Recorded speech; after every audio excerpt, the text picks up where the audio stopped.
Hello guys, I am Maurice. Blog, welcome to my channel.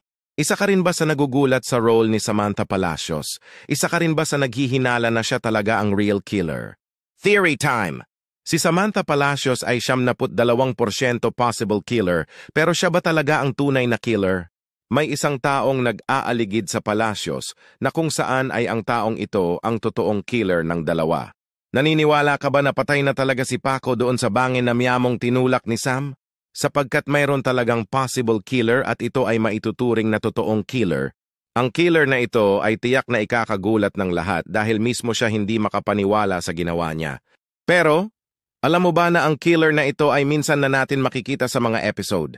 Sa pagkamatay ni Basil, naniniwala ka ba na pangalawang killer si Sam? Dahil sa mga punto na iyon ay nagulat na lamang si Sam sa nangyayari.